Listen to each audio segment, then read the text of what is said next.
All praises to Yahweh, Ba'ashem Yahushai, Ba'ashem Kakodesh, double honors to the elders and apostles of Great Stone. Shalom to the elect pushing his word in truth and in sincerity, with the hope of receiving mercy of Yahweh, Ba'ashem Yahushai. Yahweh is the name of the Heavenly Father, Yahushai is the name of his own begotten Son. You so-called Negroes, Hispanics, and Native Americans are the Israelites, according to the prophecies that are written in the scriptures. I want to make it known that the RFID microchip is the correct written about in Revelation 13, verse 16 on down, which is the MOTB. The miracle drug is a precursor to the MOTB. Yahweh Shai, whom the world ignorantly call Jesus, is about to make his return upon the earth to deliver his elect and support of judgment, as is written. So right now we're in some times in which the powers that be, are polluting the earth,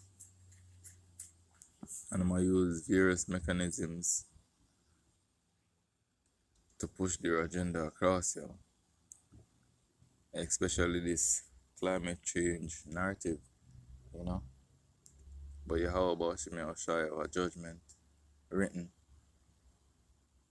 for the rulers of this world. So this is Revelation 11, verse 17, saying, we give thee thanks, O Lord God Almighty, which are, and which was, and are to come, because thou hast taken to thee thy great power, and hast reigned, and the nations were hungry, and thy wrath is come, and the time of the dead, that they should be judged, and that thou shouldest give reward unto thy servants, the prophets, and the saints, and them that fear thy name, small and great, and should destroy them which destroy the earth. So I want to show you a clip that if you bring this to mind,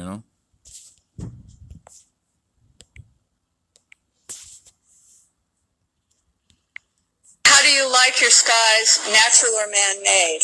And right now, we are making man-made clouds, and this is trapping warmth in our atmosphere. The climate change that is produced by these jets, not all jets, mostly some non-commercial, but what happens to our skies is that we start to see the changes. The man-made clouds do trap the warmth, and they increase the humidity. This allows for pests to proliferate, diseases, molds, mildews, funguses, and viruses. This is a man-made cloud, ladies and gentlemen, and these pictures I took myself over Northern California, and this is a burst. This is where a jet left a huge plume, and then this turned in at the end of it to a burst, and this is not normal, never seen before in our county historically, and I was born and raised there. This is another picture showing the jet trail just before the burst. This is our skies, and I want you to know that what you're seeing now, a lot of times many scientists know, especially at NASA and in other areas, that the skies that we're seeing are not normal cloud formations. These are man-made. And what happens as we reduce the amount of sunlight in a form of global dimming, we reduce the solar power with these type of clouds, and we reduce photosynthesis, which is going to impact agriculture. The pictures look odd. The formations don't look like normal clouds that people have seen before historically. This is another type of man-made cloud, and what we have done and what you're seeing here is we have the photographs from the times that the jet leaves the first trail as a thin, spindly trail to where they form into these different types of cloud formations. All of you can start looking up and seeing this. What happens is that there are experiments, and there's a color, you can see some color in this photograph. And part of what we're doing also is we're sending up canisters. The United States government, NASA, the U.S. Air Force, is sending up canisters into the atmosphere filled with chemicals to modify and experiment with our ionosphere.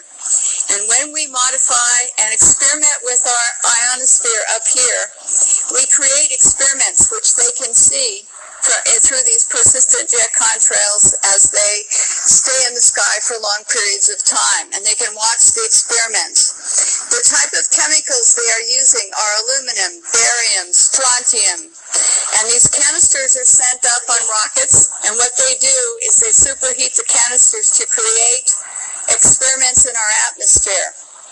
The experiments can give you colorful auroras, which they talk about as being wonderful.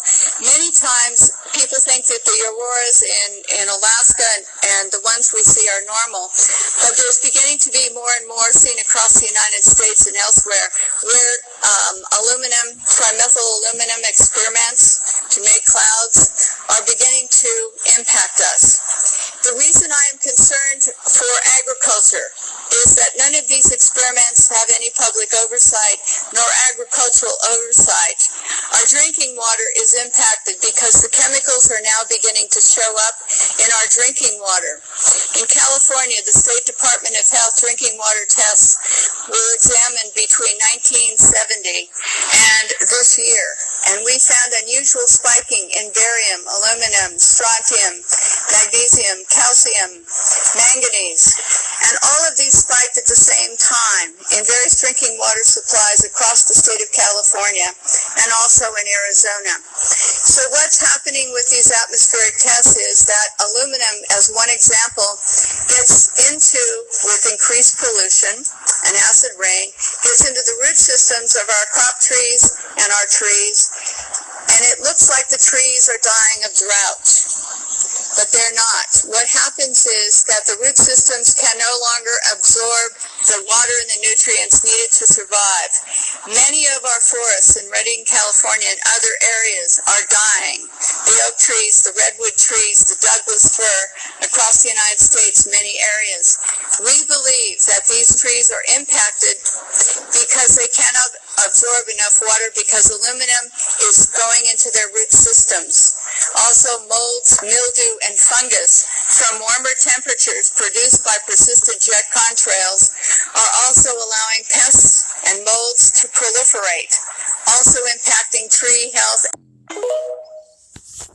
So basically, you see what the rulers them of society are do right now, yeah? Right now, a lot of people say certain jets are fly over them, a like a chemtrail, and I know what come out of the jets, yo. Then I know say them things that affect, so say affect agriculture, them things that affect human in general, yo.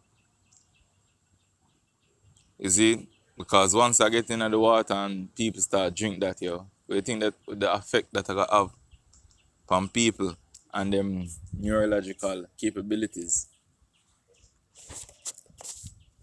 So we jump back into the scriptures, you know. I'm going to just close off with this. This is Isaiah 24, verse 4. The earth mourneth and fadeth away. The world languisheth and fadeth away. The haughty people of the earth do languish. The earth also is defiled under the inhabitants thereof, because they have transgressed the laws, changed the ordinance, broken the everlasting covenant. Therefore hath the curse devoured the earth, and they that dwell therein are desolate. Therefore the inhabitants of the earth are burnt, and few men left. And this is the judgment to come, y'all. Just because of them that destroy the earth. So I hope this was edifying, y'all. Just showing you what's taking place and why Yahweh Shai gonna bring the level of destruction that he's gonna bring. So this was edifying. What I want to say, Kalal, Yahweh Shai, Shalom.